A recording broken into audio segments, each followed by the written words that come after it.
This is day 1 of the December 1990 7-day retreat at Springwater.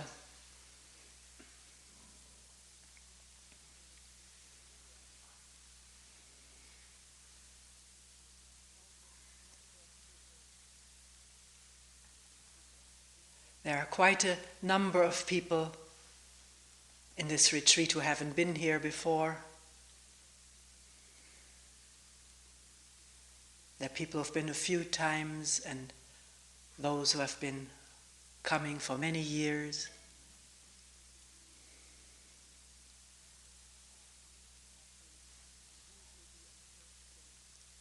And we will talk, as we usually do on the first day, on the first talk, about listening to a talk,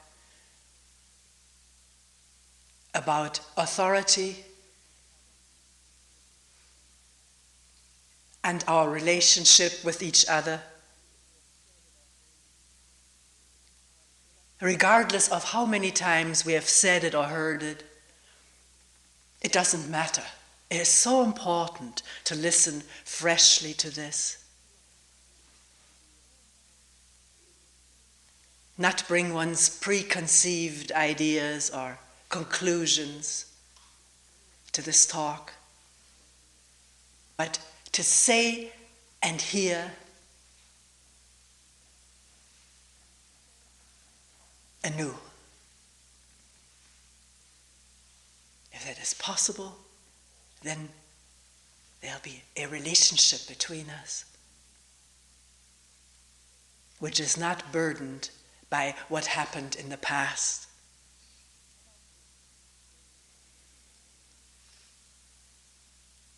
About listening to a talk. What is the quality of the listening? That question is so crucial in our life, not just in listening here this morning,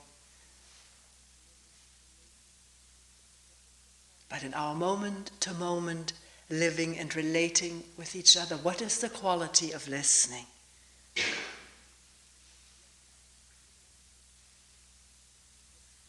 Is one interested to look and find out how we listen?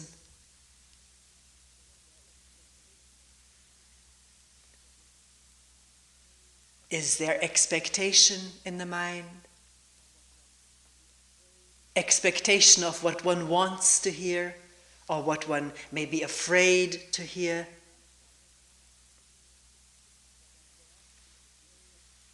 Some kind of expectation. Is that there? Can it be detected? Expecting something, which is wanting something or not wanting something to happen, to be said. Can one look? These are not superficial questions. They beckon to look and inquire deeply within ourselves. Whether the mind, as it is listening right now, is free from expectation. Or if there is expectation, can that come into awareness?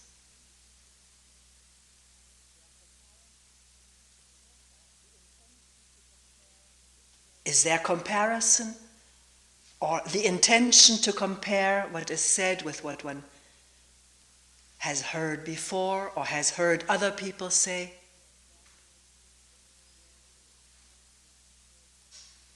Is there evaluating, this is good, this is not good?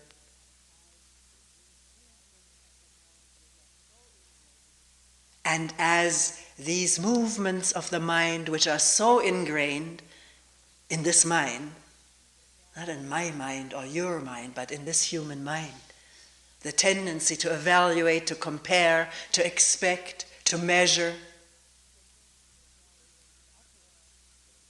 is there. It's programmed. It operates and prevents the openness and clarity and freedom of listening completely. This moment. Can one find that out for oneself? whether this is so or not, whether the tendency of the mind to compare, to measure, to evaluate, to judge, impedes the freedom of listening. One could say, I've never known the freedom of listening. All I know is expectation, comparison, judgment, evaluation. That's all I know. That's all that I've experienced. So can one listen to someone saying that there may be a freedom to listen in which these movements of the mind don't operate?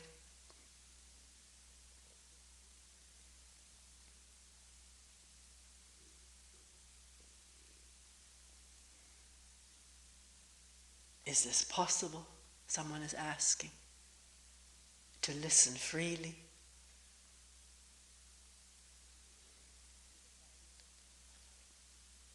Maybe listen freely to evaluation coming up, to expectation manifesting, to listen to the whole thing that's going on this moment. Is that asking too much?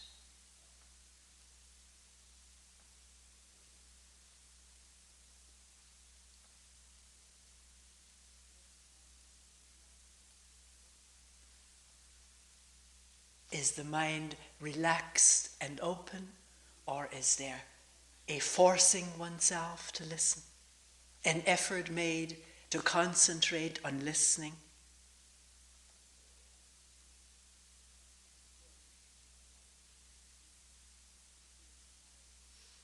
The will to do the right thing, to do what one feels now is expected of one. There's nothing expected. We're just looking at listening, inquiring, wondering about it, how it operates, and what these movements of the mind do in impeding listening.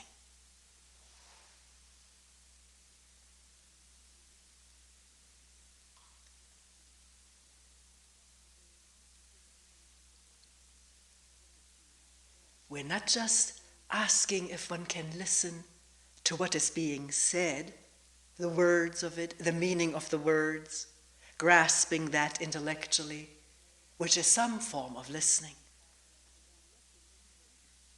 We're also asking if at the same time there can be looking inwardly whether what is said is actually so, whether it can be directly grasped, directly observed within oneself. Not just believing or disbelieving what the one who is talking is saying, accepting it as her line, her position, her point of view, or rejecting it as just one of many possible points of view, with a tolerant mind, or rejecting it with an intolerant mind. These are all the narrowing movements of the mind which prevent freedom of listening. In free listening, there can also be looking and wondering whether what is said is really so, not taking on belief or authority that what is said is true because of projections made onto the person who's speaking, but to find out for oneself, to look and listen and wonder, not to accept and not to reject, not to evaluate or compare, but wonder in a freedom of listening. And maybe to see instantly, yes, this is so, or no, this is not so. Or, if it's not apparent, not to reject it or accept it, but to keep a question open in the mind, in a mind that is free to question and look, without fear of losing some position, some fixed point, some identity with another point of view? If that fear arises, can that be listened to rather than taken for signaling some truth? I must be afraid, I must be careful not to accept, not to believe.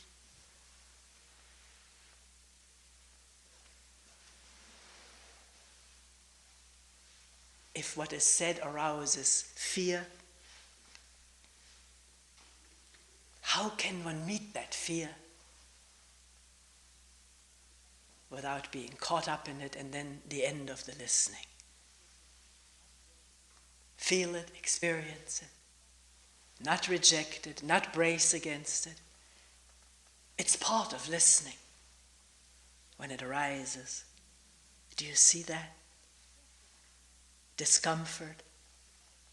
It happens so quickly, and so quickly the mind has a way of shutting off what is being said, shutting off the listening, or distorting it,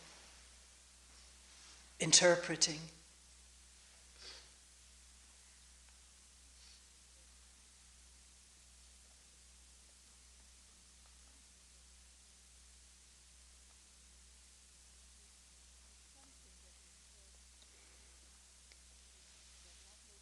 If something that is said here does not make sense, goes contrary to everything one has believed or felt, is felt to be wrong, false, then please bring it up in a meeting, either group or private. That's what meetings are for. One of their functions is to clarify for both of us, for all of us, what is unclear.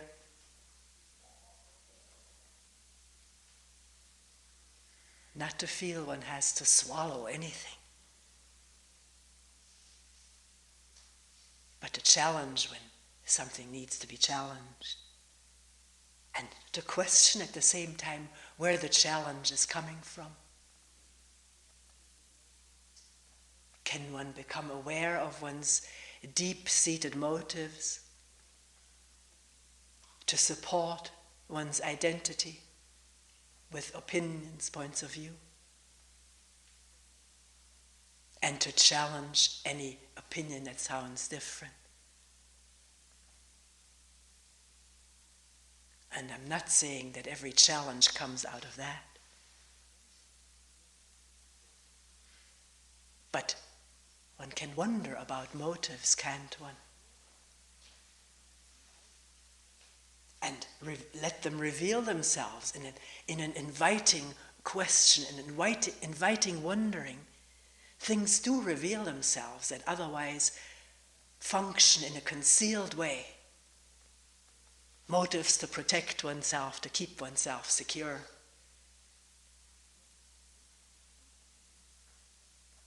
This is what this work is about, to dig deeply. At the risk of upset, anxiety, and to face those feelings without immediately drawing a conclusion. This is too dangerous, I must not go any further. Because these are ancient signals which may not at all be appropriate to what is going on now. There may be no danger in questioning one's identity. The danger may lie in adhering to it, attachment to it, and the blindness that comes from that. The blindness or deafness to look and see freshly.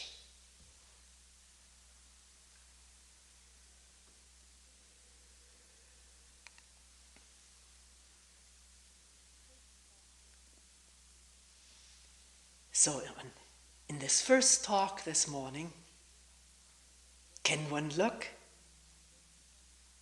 freely at what ideas or images one has of Toni? Toni as a teacher, as an authority, as this or that. And can one question whether these ideas have an effect upon one's listening. And if there is such questioning, maybe to detect that operation.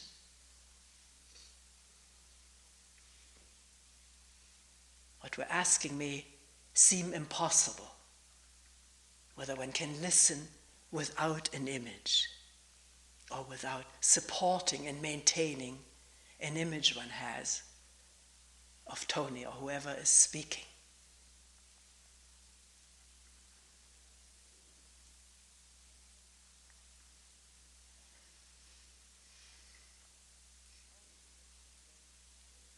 Images that we have of each other are powerful controllers of input.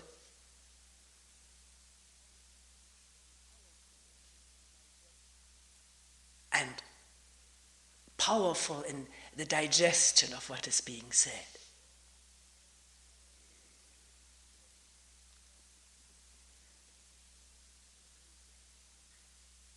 And very subtle, very often very difficult to detect. How quickly the mind says, because she says it, I'll accept it or I'll reject it. It is true or false. It must be right. It must be wrong.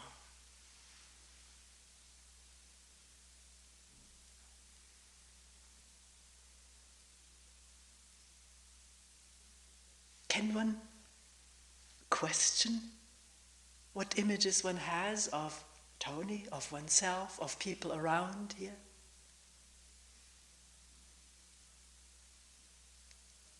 The moment we see someone, the mind forms an image. And that image is there the next time we see that person. Can one find out about that on a very simple level? Last retreat there was a man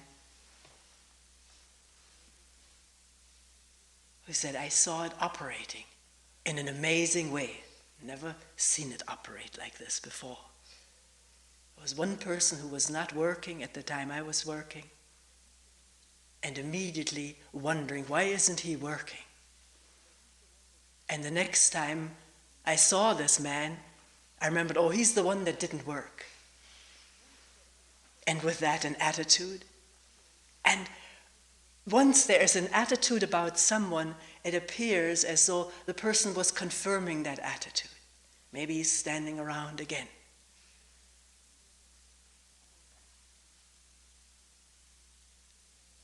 And there's not the freedom to wonder, to look and see someone as he is, without immediate interpretation.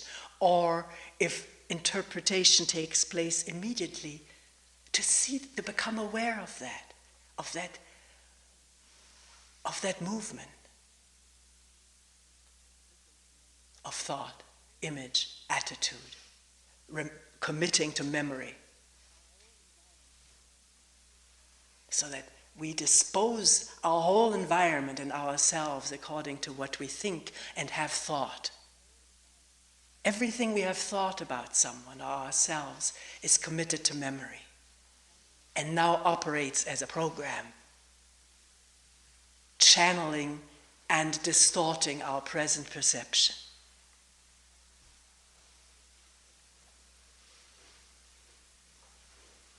Unless it's seen. When it's seen, noticed, comes into awareness, then it can be questioned, is this so or not? Because in a retreat, you could write a note to the person, why are you not working? I want to verify this. But you probably won't do that. But we verify so little in our day-to-day relationship with each other. Rather, we are quite sure that what we think about a person is so. Because we want to feel sure. We don't want to doubt our thoughts and images, because that would make us feel unsure, uncertain and inferior. Inferior to the position of sureness about people and ourselves, which comes from these thoughts and ideas that we have of each other. They give us a false certainty about ourselves and the other. And we act on this false certainty, not just on our individual, small scale level of our private relationships or relationships at work, but we act on these false conclusions about each other globally. Nation against nation, tribe against tribe, religious adherence against religious adherence.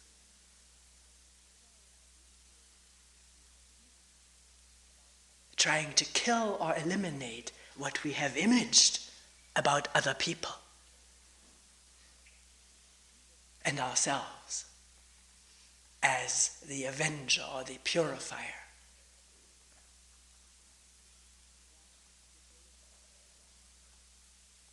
Can one grasp the danger of this image making and the conclusions from it and acting on these conclusions? Which is not all a conscious, intended process. It is programmed into us. Parents, teachers, friends, peers, media, people, neighbors we live with. We all live in this field of image programs about each other, about others, about ourselves. Ourselves as the superior group in contrast to the inferior group. We don't put it that way, but this is how it operates in us.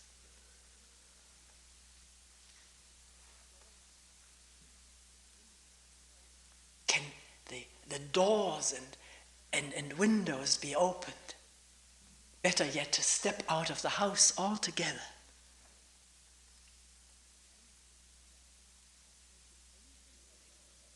Meaning wondering about all of that, not taking anything for granted that one comes upon with awareness. Because so quickly the mind rationalizes, oh, this is because of that, or this is like that, describing, explaining, rather than leaving things open and dangling, not knowing immediately what I am or what you are, based on what you did yesterday or a year ago, or what I have heard other people say that you do or have done.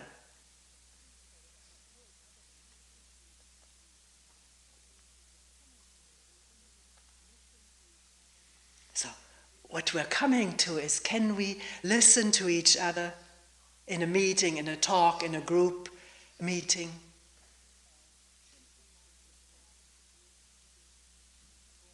As simple-minded friends who are looking at something together, exploring together.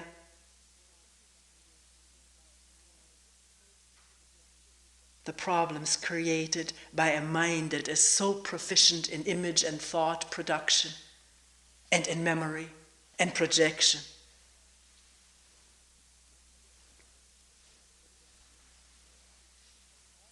Not thinking of oneself as a student listening to a teacher, because all of us are facing the same problems. It's the same mind, the same mechanisms, the same consequences of the mechanisms in all of us.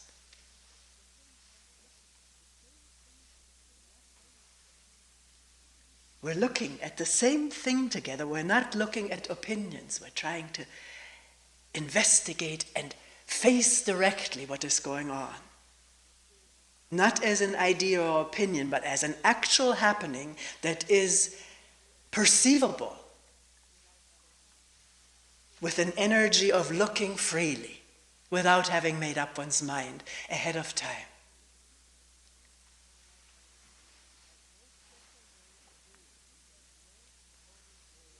I have no special way of doing this. There is no Toni's way of doing this. There's no way, there's only looking. And when looking directly, seeing something directly does not take place, thought is operating. And thought can appear as though it was seeing, because thought can run very smoothly, very clearly and logically. but not based on direct perception, but based on conclusions, on what one knows, or has heard, or has always believed, and not even see that this is hearsay and belief. That's the tricky thing about thought, that it can propose and suggest and assert things and not see that it is just based on thought and memory, and not on the directness of perception.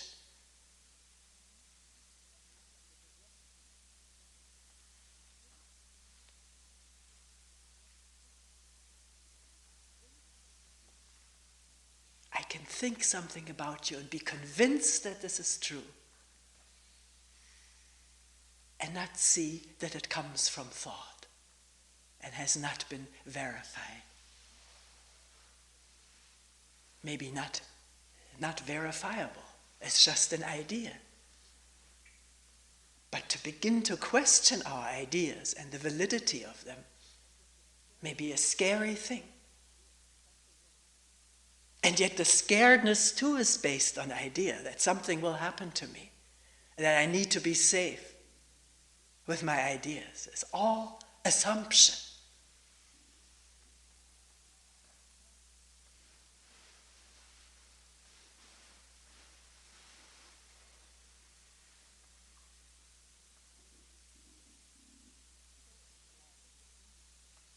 And if we are so inclined and interested and see the importance of it, we can question these assumptions together and look together from an energy of wondering, not the energy of believing, which has its own energy. A belief can generate tremendous energy. Belief in God, belief in my country, belief in my religion as superior to others, that can generate immense energies and has done so for hundreds, thousands of years. A collected energy of belief, of assumption.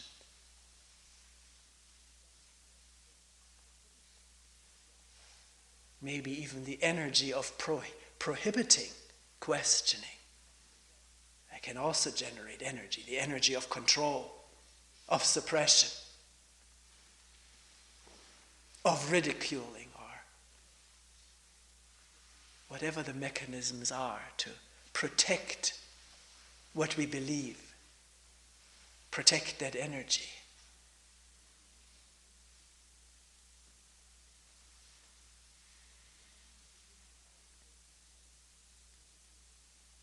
Does the mind begin to formulate right now what it is that I should be doing?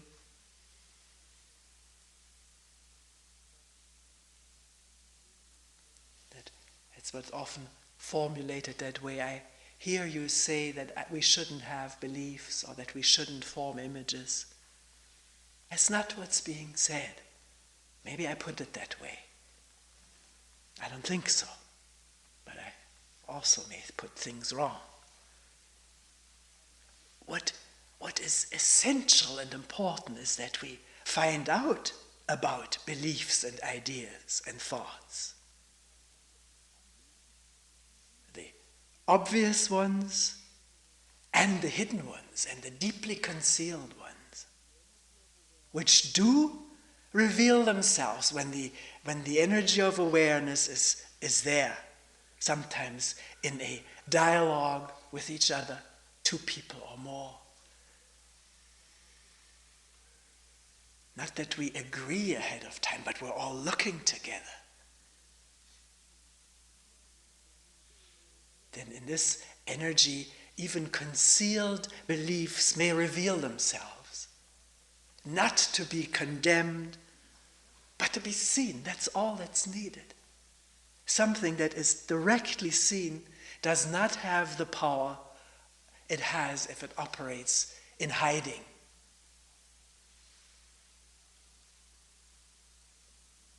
Automatically, mechanically.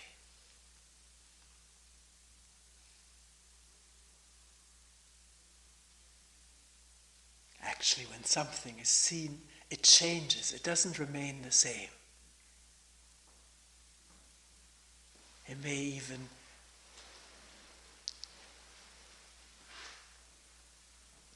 dissolve. Because in the clarity, in the energy of seeing, there is no need for any belief.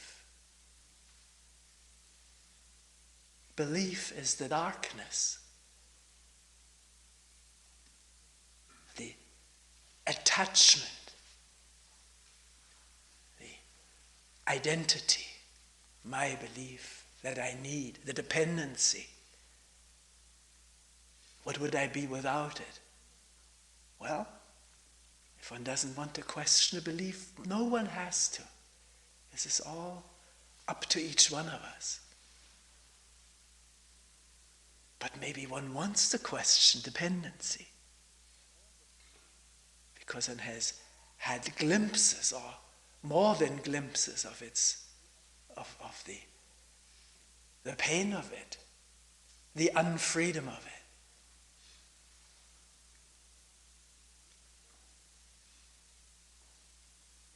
Constant insecurity of it, needing to constantly patch up what we're depending upon. A belief or an idea or a person, or the idea of that person, that this person will do something for me. Can be tremendous dependency in the idea this person can do something for me, can give me something. Transmit something to me. Can one question that dependency, those ideas, and start freely without them? Is that possible?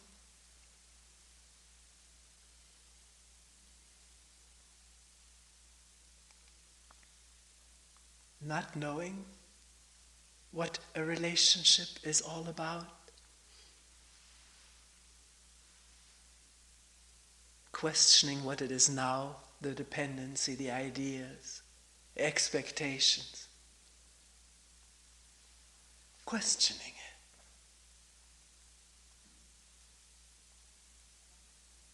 What am I? What are you? What are we? Without that operating.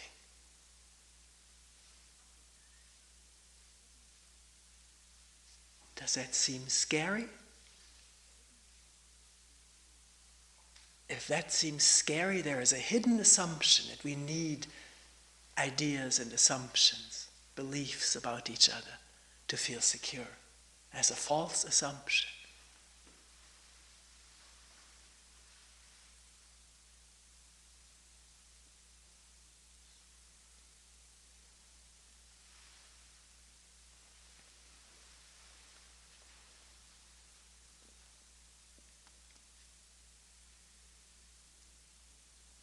I want to say this clearly again. Not that the mind will stop building images. It does it the moment there is no attention or awareness. The image building mechanism is in operation.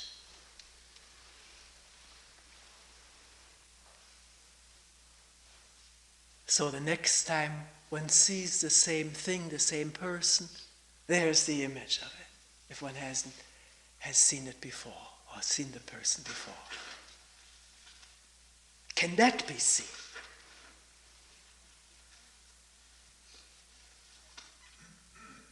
And because it is seen as an image, it doesn't have to have power. If the power is there, he insulted me, she wronged me, he criticized me, she put me down. Powerful, an image is immediately connected with remembered feelings too, not just remembered idea, but remembered feelings of heard, or good feelings having been flattered. It happens so quickly. The body is so instantaneously responding to a thought, to a remembrance. Sometimes a remembrance without a thought, immediately produces feelings, sensations, emotions, anger or fear, pleasure, hate. Not, this shouldn't happen, but can one see it happen? And wonder about it. How did it all come about? That now I'm all upset and angry or afraid. Maybe the remembrance of something hasn't even touched awareness. What's there is the upset, the fear, the anger.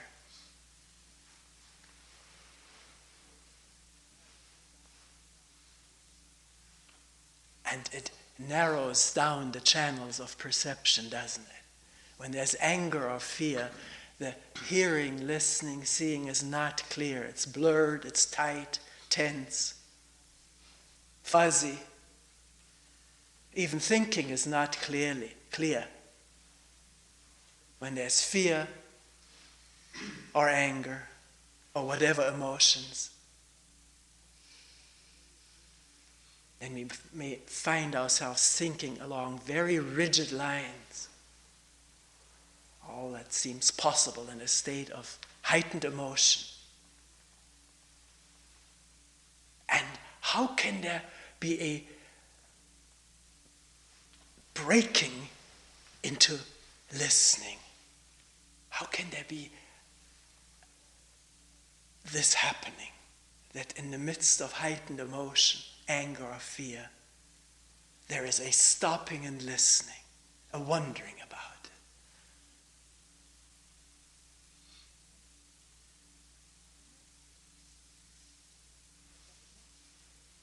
I don't know how that can happen, but it does.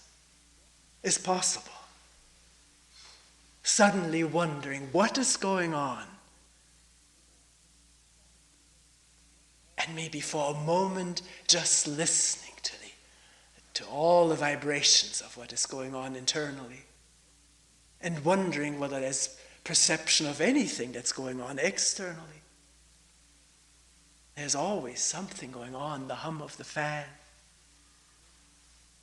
People breathing, moving. Maybe the wind. Squeaking branches. Howling in the eaves sometimes.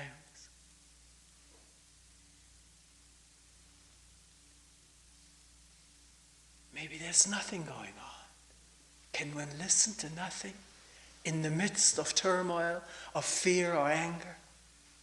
All of that in the midst of nothing?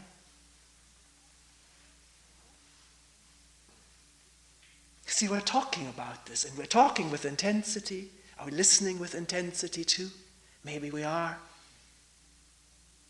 And that very action that's happening right now may also have something to do with stopping to listen when there's intense anger or fear, even though not knowing how to listen and yet wondering about what's going on. Not saying, well, this is my nature, I have to express this, or this is what has always been. I have to go through a phase with this. Wondering and have no conclusions about it. No expectations, no past experiences that suggest what it is that's going on and how it's going to continue. All of that is a hindrance. And yet all of that goes on all the time, doesn't it? But we're asking, can there be a moment of pausing and not knowing what is happening or what is going to happen the next moment?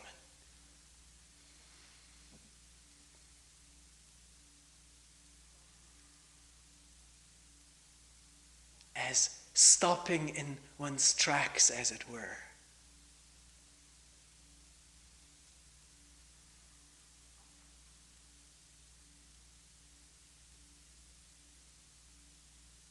Simple. By simple, I mean not knowing where to, where from, not knowing.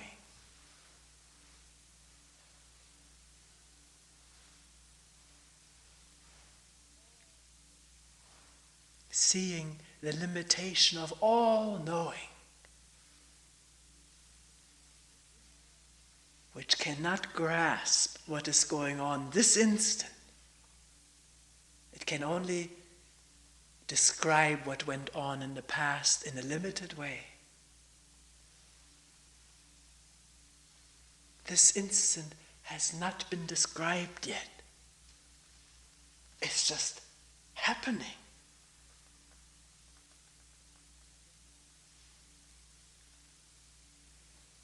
And I don't know what it is.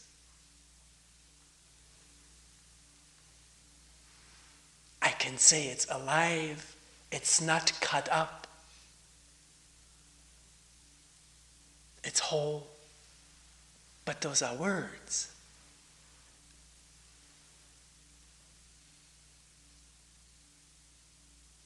Are they just words?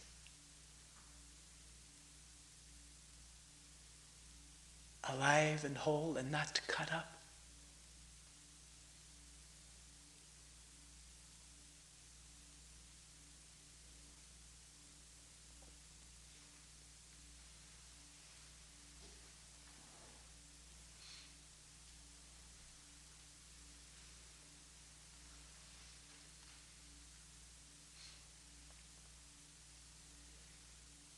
So what is, almost at the end of this talk, what is our relationship with each other?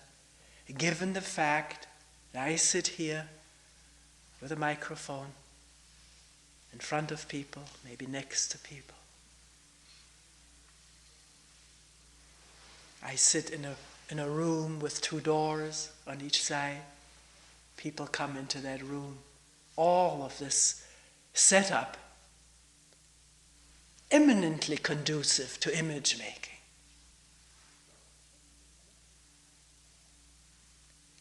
And yet, in looking at all of this, there needs to be no image of who I am or you are.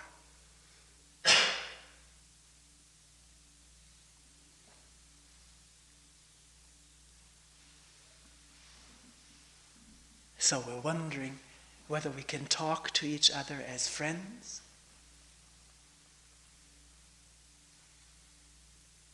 does it seem off the wall? If so, why?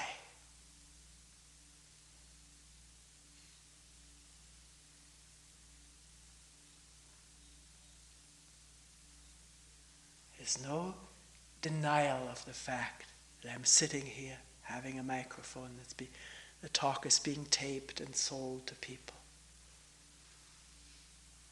There's this room in which I sit. People come into that room.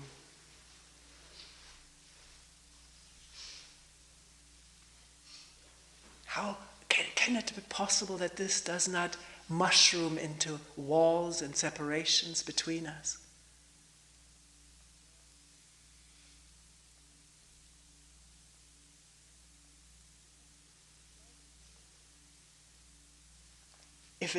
If it does something, and it does because the connections are so instantaneous. People tell me this all the time, sitting in the solarium and their turn coming up to come in, the heart starts pounding. Of course, there's a remembrance of a similar situation that is associated, and immediately a programmed response is set in motion. That happens to all of us. To you and me is no difference.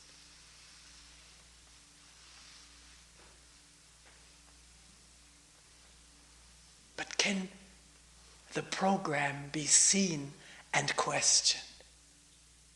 Not taken to signify something, that she is this and I am that, which then impedes our inquiring together into programs right now. How they operate, not just thinking about, but looking at it. As the heart may still be pounding from having waited in front of a double door, coming into someone that one images as being this or that kind of authority, teacher associated with past teachers. All of that operates for all of us, but it doesn't have to be believed in, taken as the truth. That images are formed is true, but what they signify is not.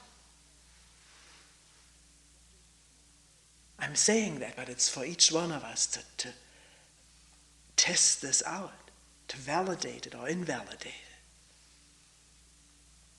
I will never tire of inquiring with whoever wishes to do that into whatever goes on in his mind, and maybe clarify it so there is a release from these fetters of seeing each other in certain ways rather than to look and listen freely together or alone.